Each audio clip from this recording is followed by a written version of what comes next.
The backhoe hit the first grave at high tide, and Noah Bennett came off his porch at a dead run with a burial register in one hand and his phone in the other, already filming, already shouting the only words that would matter in a courtroom 6 months later. "That's a marked grave! You're digging up Cornelia Grant, born 1866, and I have the book in my hand that proves it." The operator killed the bucket mid-swing, the toothed scoop hanging 6 feet over a sunken rectangle of earth.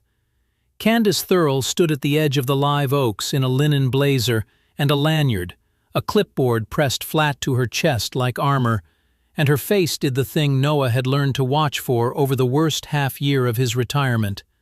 The quick flicker of panic before the smile slid back into place over it.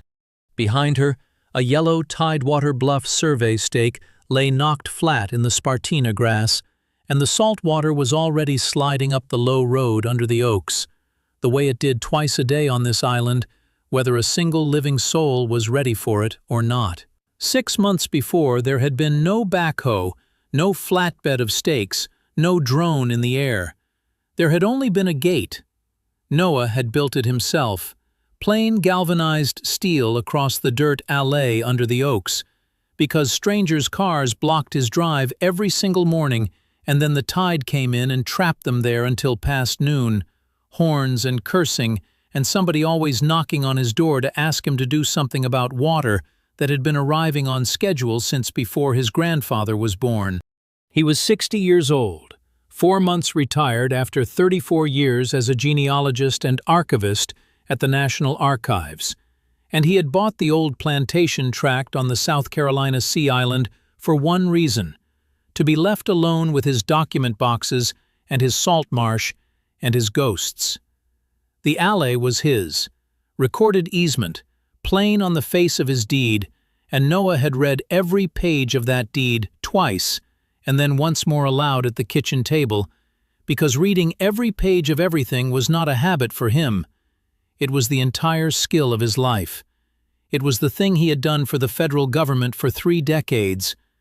Take a brittle page nobody else could stand to squint at, and make it say, out loud, who a person had been and who they had belonged to. The morning after the gate went up, Candace Thurl arrived with 11 tourists in sun hats and a freshly laminated sign on a wooden stake: Historic Cemetery, Public Access. She rapped on his door with the brisk authority of a woman who gave the island's heritage tours, sat on 3 preservation boards, and had privately decided some time ago that she personally owned the island's past and was its only responsible custodian. "Mr. Bennett, I hate to start off on a bad foot." She did not look like she hated it. "This is a recognized historic access route. The association collects a small parking fee that goes straight to cemetery upkeep. I'm going to need that gate down today before the 11 o'clock tour." Noah photographed the sign, the receipt she fanned at him, the time on his watch, and, because the numbers snagged his eye the way a wrong date snags it in a census, the line printed small at the bottom of the receipt. Not the association's name, a separate entity. Live Oak Heritage Preservation Fund. He filed it without a word. A man who had spent his life proving who lay buried where had learned young that the document is the only witness that never dies and never changes its story. "I'd be glad to look at whatever makes that route public," he said evenly, "and whatever makes the fee legal. Bring me the recorded paper, and I'll read it tonight." "It's heritage, Mr. Bennett. It's been this way 100 years. Everybody on this island understands that but you." The clipboard pressed tighter against her blazer. "Don't make yourself the man who padlocked a graveyard. That's not a thing people forget." The county deputy who rolled out that afternoon was young and plainly wished he were anywhere else. He looked at the oaks, at the worn headstones beyond the little fence, at the new steel gate, and spread his hands. "Sir, I hear you, but South Carolina law gives people reasonable access to family graves. There's a cemetery back in there. That makes this a civil matter. My advice is take the gate down and sort the rest out in court."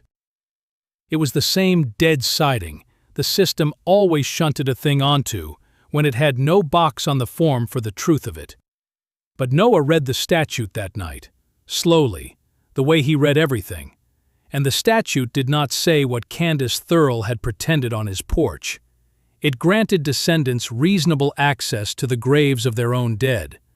It said nothing, not one word, that gave any association or any fund the right to stand at the gate and sell a living family a ticket to grieve.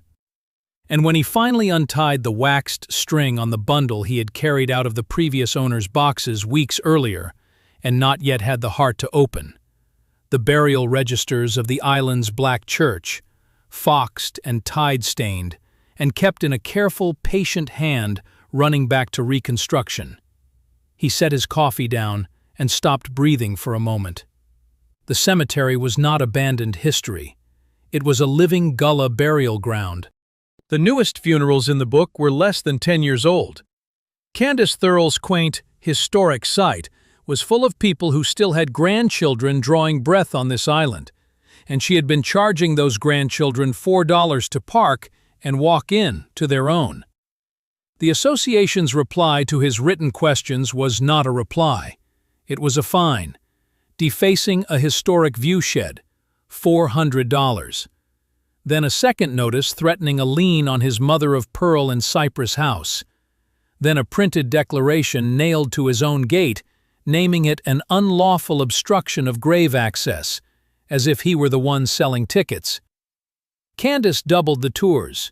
She strung Heritage Fund placards from the oak limbs over the graves, laminated and cheerful, as though the dead were an exhibit she had curated and the families were trespassers in it. Miss Ernestine Grant stopped him at the dike at first light 3 days later. She was 88, leaning on a cane her late husband had cut from these same oaks, and her eyes were flint in a face soft as worn leather. "My people are under there," she said without preamble, the way you state a fact that should never have needed stating. "My mother, her mother, and that woman's fund cleared 2 graves off the back of it last month with a little machine and called them nobodies." Her chin lifted. "They were my mother's first cousins. I knew them living." She tapped the register tucked under his arm. "You read. Everybody says the new man reads anything. So read me whose name she's been calling nobody. And then tell me you're going to take down a gate." Noah pulled the United States Department of Agriculture aerial photographs from 1943, the old government survey flights, grainy and silver, and laid them over the modern county parcel map on his kitchen table, the way he had once laid a census schedule over a parish ledger to break a 30-year wall in somebody's family line. The allée showed plain as a scar, a private plantation lane, his easement, never once a public road. And the true footprint of the burial ground ran far, far past Candace Thurl's tidy little whitewashed fence, out under the oaks to the east, exactly where the Heritage Fund had quietly driven its stakes and labeled the ground vacant. Dev Pillay was a surveyor barely past 30, with a LiDAR drone, a sun-stoppable leg bounce, and zero patience for what he called heritage cosplay.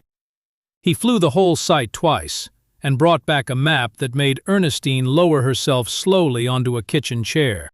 Beneath the spartina and the leaf litter and the careful blank lawn, the laser had found them. 41 sunken rectangles, evenly spaced, unmistakably graves, glowing pale on the black screen.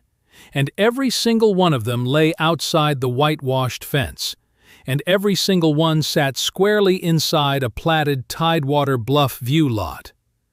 Tamika Rose, a Charleston attorney who had built an entire practice on heirs' property, the tangled, undivided land that black families across the Lowcountry had held by blood and lost by paperwork for 150 years, read the registers, studied the aerials, scrolled the LiDAR twice, and set her coffee down very deliberately.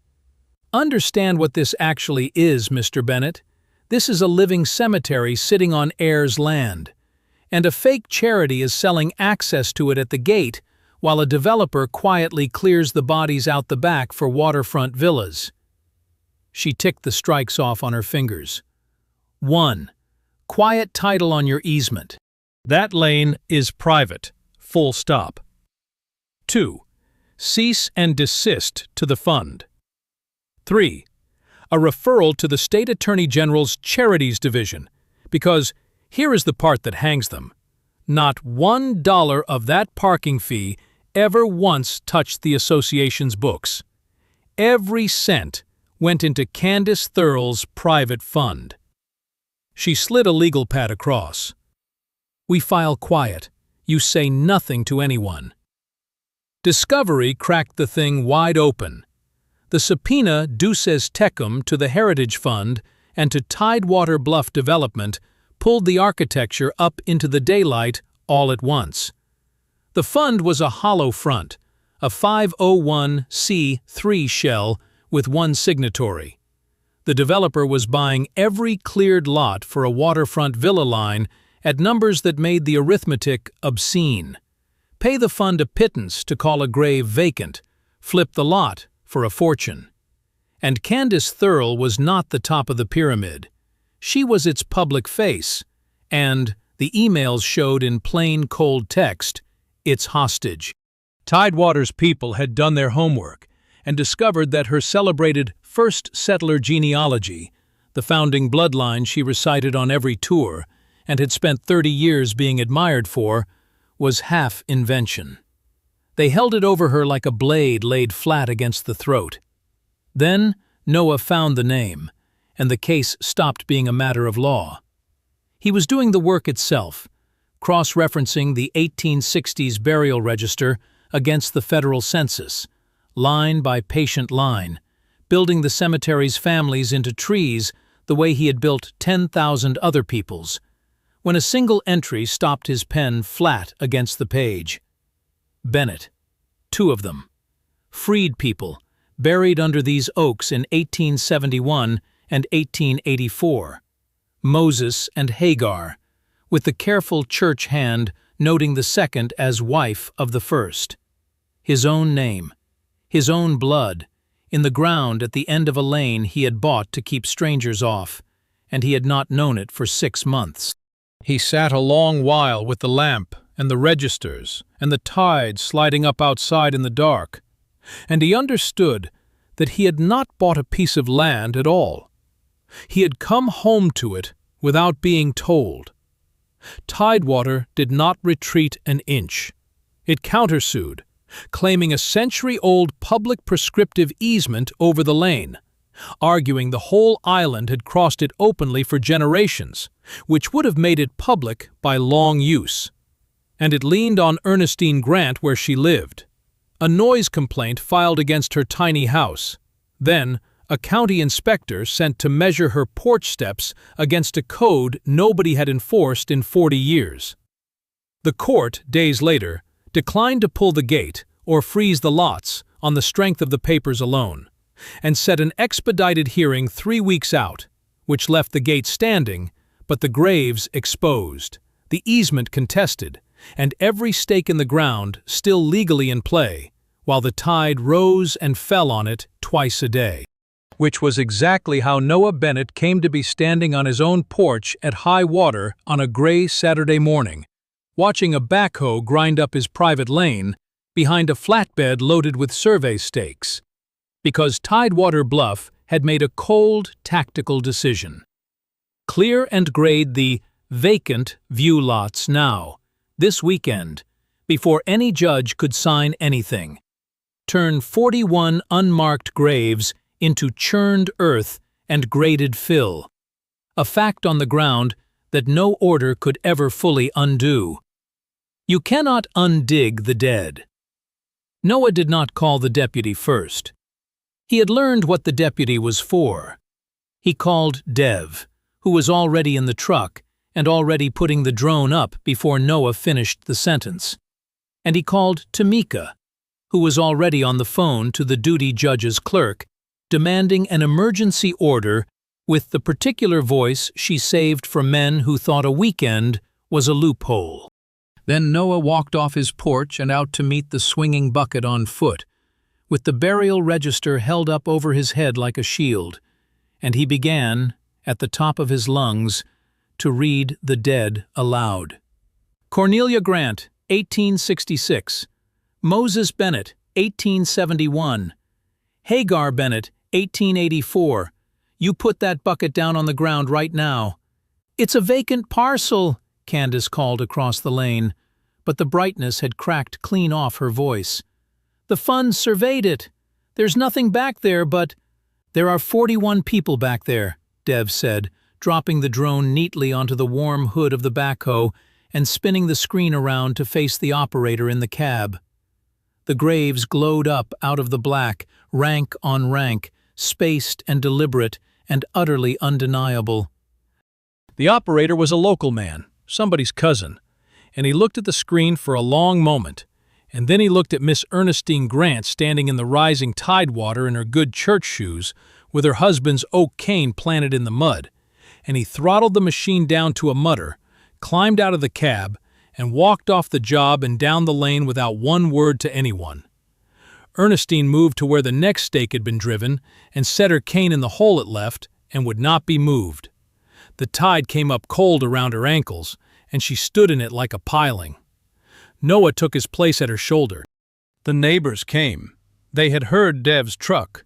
They had heard Noah shouting names, and they came down the lane on foot through the water in twos and threes until there were 30 people standing among their own graves between the bucket and the ground. And across the lane, Candace Thurl stood alone with her clipboard, going limp and gray in the salt air. And this time, the smile did not reload at all. It simply was not there anymore. And what was under it was a frightened woman who had run out of script. She came to his door that night with nothing in her hands, and the fight gone out of her shoulders. They told me it was upkeep. In the beginning, I believed it, or I let myself believe it. She would not sit. Then it was clearing. Then they sat me down and showed me what they'd dug up about my family tree, the parts I'd made up to be somebody on this island, and they told me to keep smiling and keep collecting, or they'd hand it to the newspaper. Her voice came apart at the seam. I have stood at that gate and called those graves vacant. I knew better. My whole life is a bloodline I invented, and theirs is real and in the ground, and I called it nobody. Noah made her coffee, because his mother had raised him to, and gave her nothing past the cup, because Moses Bennett had lain under those oaks 153 years and had no use at all for Candace Thurl's tears. The emergency order froze the grading by Monday morning. A lis pendens went on to every disputed lot by Tuesday. After that, Discovery simply finished the job the laser had started. The subpoenaed Tidewater emails put it all in the company's own cold words. Clear the heritage inventory, manage the optics, keep the fund's signatory cooperative. In deposition, Candace broke and confirmed under oath that the parking fee had flowed to her private fund, and that the vacant graves were known, recorded burials.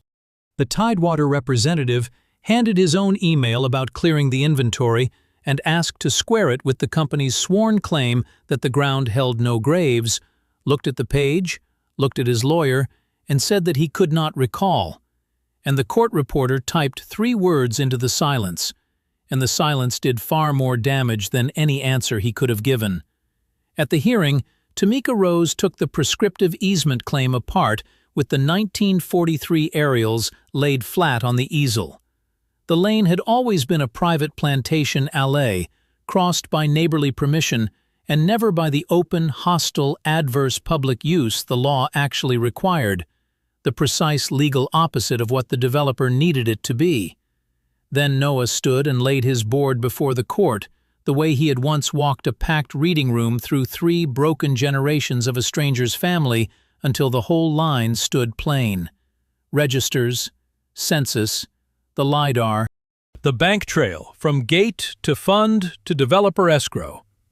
The cemetery was living and communal. The empty lots were graves.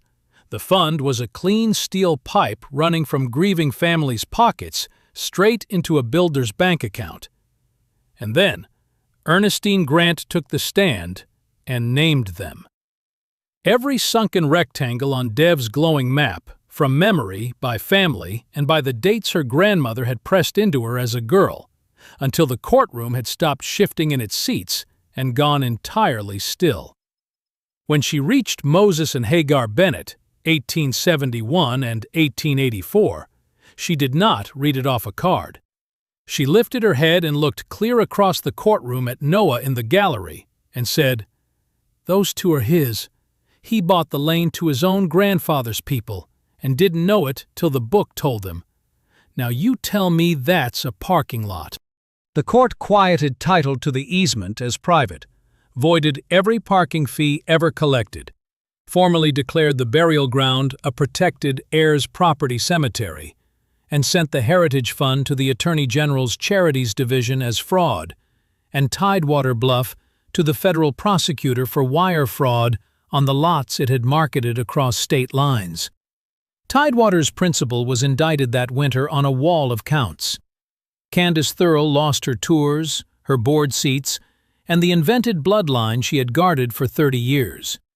But because they had truly held that blade to her throat, the prosecutor allowed her to plead to a charge that kept her out of a cell. Noah did not press for an ounce more than that. He had spent his life restoring people to their names. He had no taste for grinding a frightened woman into the dirt when the men who drove her were the ones worth burying. He could have locked the lane for good and kept his hard-won quiet. Instead, he recorded a real easement, free, perpetual, descendant access through his own gate, scheduled gently around the tides, so that no Grant or Bennett or any of their kin would ever again pay a stranger at a gate for the right to mourn their dead. The state listed the cemetery on its register. Dev won a grant to map every grave on the island the same way, and the unmarked 41 finally got stones with names cut into them. Tamika took on 3 more island families fighting the same quiet theft by the same quiet means. Ernestine Grant was made the cemetery's official keeper and ran it like a woman who had been waiting her entire long life to be asked. And Candace Thurl did the only penance she had in her to do. She came to the church basement on Saturday mornings and sat across from Noah and helped him index the registers, checking, one careful line at a time, the names she had once stood at a gate and called nobody, and getting every one of them right this time. On the gate, where the unlawful obstruction notice had once been nailed, Noah mounted a single pane of glass against the salt. Behind it, side by side, a page of the 1870s register with Moses Bennett's name in that patient church hand, and the very first Heritage Fund receipt with its small laminated lie still legible. On a brass plate below them he had 4 lines engraved, and on the cemetery's first open Sunday, Ernestine read them aloud in the gold light coming sideways through the moss, before she laughed her dry laugh and the families walked in through the open gate for free. Access belongs to those who lie here and to those who love them. The toll was always a lie. The lane was always ours. Come in. What I can't get past is the $4. Candace Thurl stood at a gate and charged grieving people $4 to walk in and visit their own mothers, and called the graves she bulldozed vacant. That's the detail that tells you these schemes were never really about money. They're about who gets to decide that a thing isn't real.